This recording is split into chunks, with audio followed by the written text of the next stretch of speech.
Assalamualaikum warahmatullahi wabarakatuh. Alhamdulillah wa syukurillah wa la hawla wa la quwata illa billah. Bapak dan Ibu yang berbahagia, rekan-rekan yang dirahmati Allah Subhanahu wa ta'ala, kembali hadir bersama kita di Bilal channel ini, Bilal si pendakwah kampung. Mudah-mudahan kita semua dirahmati Allah Subhanahu wa ta'ala dan kabar baik selalu menyertai hidup dan kehidupan kita, keluarga kita, famili dan saudara-saudara kita yang berbahagia. Pada kali ini kita akan membawakan tema yaitu akhlak dan budi pekerti Rasulullah Shallallahu Alaihi Wasallam. Dan sebelum itu kami selalu mengingatkan kepada kita semua untuk selalu subscribe dan like, share di channel kita ini kalau seandainya memberikan manfaat bagi kita semua dan menambah semangat bagi kami untuk berbagi ilmu. Bapak dan Ibu yang berbahagia, kita masuk ke akhlak dan budi pekerti Rasulullah Shallallahu Alaihi Wasallam. Perilaku seseorang merupakan barometer akal dan kunci untuk mengenal hati nuraninya. Aisyah Ummul Mukminin Putri As-Siddiq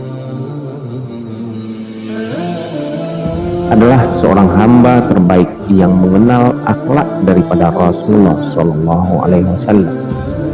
Beliau bukan hanya sekedar melihat dari dekat, bahkan mengenal langsung, karena mereka adalah merupakan anak dan ayah yang berada dalam suatu lingkungan dan tempat yang sama.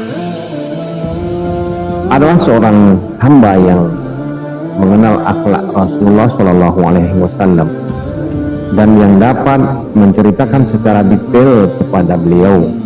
Aisyah radhiyallahu anha adalah seorang yang paling dekat dengan beliau, baik saat tidur maupun terjaga, pada saat sakit maupun sehat, pada saat marah maupun ridho. Aisyah radhiyallahu anha menuturkan, Rasulullah Shallallahu Alaihi Wasallam bukanlah seorang yang keji dan tidak suka berkata keji. Beliau bukan seorang yang suka berteriak-teriak di pasar dan tidak membalas kejahatan dengan kejahatan. Bahkan sebaliknya, beliau suka memaafkan dan merelakan. Demikian akhlak beliau selaku nabi umat ini yang penuh kasih sayang dan selalu memberi petunjuk, yang penuh anugerah serta selalu memberi nasihat. Semoga selawat dan salam tercurah atas beliau. Al-Husain, cucu beliau, menuturkan keluhuran budi pekerti beliau. Dikatakan Al-Husain, aku bertanya kepada ayahku tentang adab dan etika Rasulullah Shallallahu Alaihi Wasallam terhadap orang yang bergaul dengan beliau. Ayahku menuturkan, beliau Shallallahu Alaihi Wasallam senantiasa tersenyum, luhur budi pekerti, lagi rendah hati. Beliau bukanlah seorang yang kasar, tidak suka berteriak-teriak, bukan tukang cela, tidak suka mencela makanan yang tidak disukainya, dan apapun yang bertentangan dengan akhlak pribadi Rasulullah.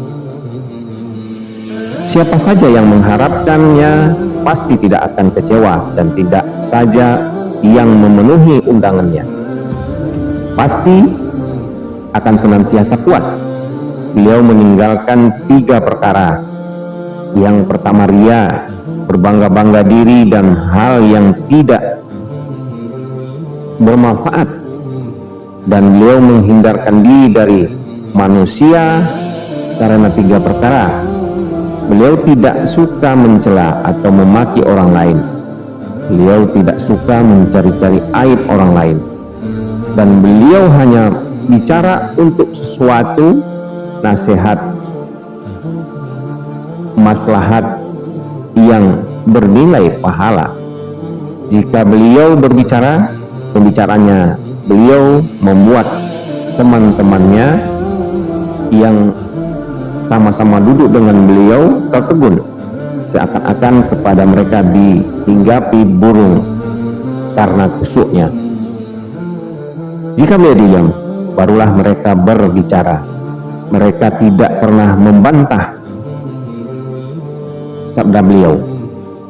Bila ada yang berbicara di hadapan beliau, mereka diam memperhatikannya sampai ia selesai bicara. Pembicaraan mereka di sisi beliau hanyalah pembicaraan yang bermanfaat saja. Beliau tertawa bila mereka tertawa, beliau takjub bila mereka takjub, dan beliau bersabar menghadapi orang asing yang kasar ketika berbicara atau ketika bertanya sesuatu kepada beliau, sehingga para sahabat selalu mengharapkan kedatangan orang yang asing seperti itu guna memetik faedah darinya. Beliau Rasulullah SAW bersabda, bila engkau melihat seseorang yang sedang mencari kebutuhannya, maka bantulah dia. Beliau tidak mau menerima pujian kecuali menurut yang selayaknya. Beliau juga tidak mau memutuskan pembicaraan seseorang kecuali orang itu melanggar batas. Beliau segera menghentikan pembicaraan tersebut dengan melarangnya atau berdiri meninggalkannya atau majelis. Diriwayatkan oleh Imam Tirmizi. Cobalah perhatikan satu persatu akhlak dan budi pekerti dari Nabi Shallallahu Alaihi Wasallam. Pegang teguh akhlak tersebut dan bersungguh-sungguhlah dalam meneladaninya, sebab ia adalah kunci seluruh kebaikan. Di antara petunjuk Rasulullah Shallallahu Alaihi Wasallam adalah mengajarkan perkara agama kepada teman-teman duduknya. Di antara yang beliau ajarkan adalah man mata wa huwa yad'u min dunillah nidda dakhalan nar. Barang siapa yang mati sedangkan ia memohon kepada sekutu selain Allah, maka ia pasti masuk neraka. Diriwayatkan oleh Imam Al-Bukhari. Di antaranya juga dikatakan, al-muslimu man salimal muslimun min lisanihi wa yadihi, wal muhajiru man hajara ma nahallahu anhu. Seorang muslim adalah orang yang mana kaum muslimin lainnya terhindar dari gangguan lisan dan tangannya. Seseorang muhajir atau yang berhijrah adalah yang meninggalkan segala yang dilarang Allah Subhanahu wa ta'ala. Baik Bapak dan Ibu, rekan-rekan yang dirahmati Allah, itulah akhlak dari dan budi pekerti Rasulullah Shallallahu Alaihi Wasallam. Masya Allah, tabarakallah, adalah contoh akhlak yang memang betul-betul harus kita teladani, dan tidak ada duanya di dunia ini sebagai utusan Rasulullah Subhanahu wa ta'ala. Rasulullah Shallallahu Alaihi Wasallam diberikan akhlak dan budi pekerti yang sangat luhur dan sangat agung untuk kita semua teladani. Demikian saja yang dapat kita sampaikan. Mudah-mudahan semua ini bermanfaat bagi kita dan dapat menjadi ilmu yang bermanfaat. Dan dari kami mohon maaf atas segala ada yang kurang, dan kami tutup. Assalamualaikum warahmatullahi wabarakatuh. Jumpa lagi di kesempatan berikutnya.